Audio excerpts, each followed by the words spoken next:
চর খানপুরের চর তো না, যেন সাহারা মরুভূমি। চোখ যতদূর যায় শুধু বালি আর বালি।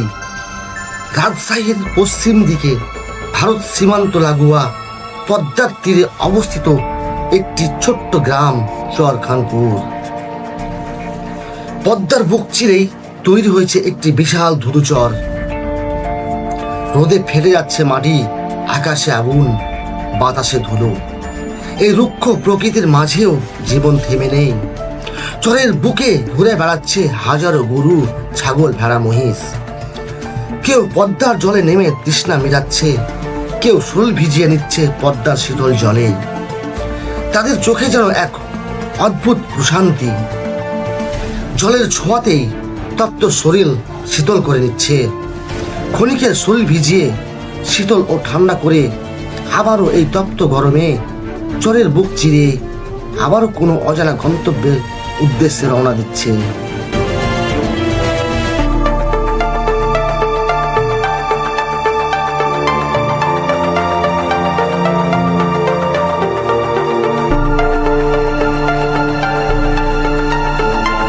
পদ্মা শুকিয়ে গেছে প্রায়।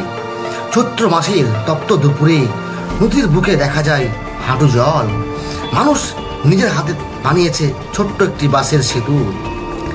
এই সেতু দিয়ে চলাচল করে শিশু থেকে বৃদ্ধা, কখনো হাসপাতালে, কখনো বাজারে, কখনো শুধু জীবিকার খোঁজে।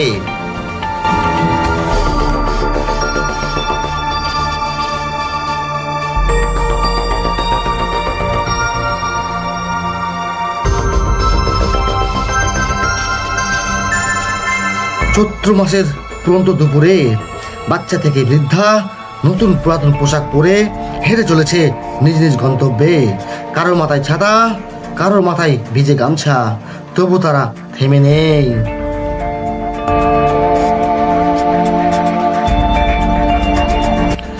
নদীর ধারে সারি সারি নৌকা বাঁধা, কোনোটাতেই কোনো মাঝি নেই।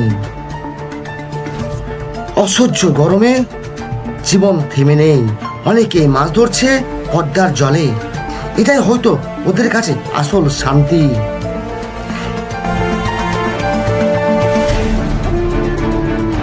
বিকেলের দিকে গঞ্জের কাজ সেরে মানুষ ফিরছে নিজের চরে। পায়ে ধুলো, মুখে ক্লান্তি, তবুও মনে অনেক শান্তি। কারণ এই চরই তাদের ঘর, তাদের বাঁচার ঠিকানা।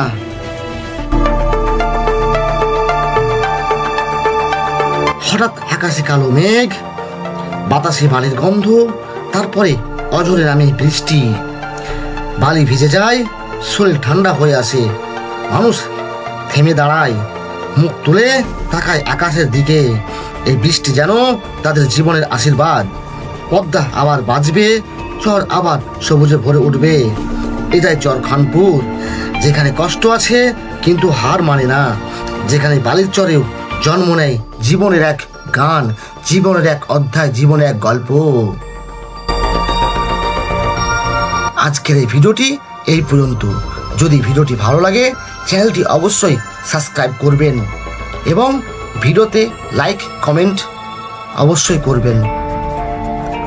এবং আপনারা কোন ধরনের ভিডিও চান সেটা অবশ্যই আমার কমেন্ট বক্সে জানাতে ভুলবেন না।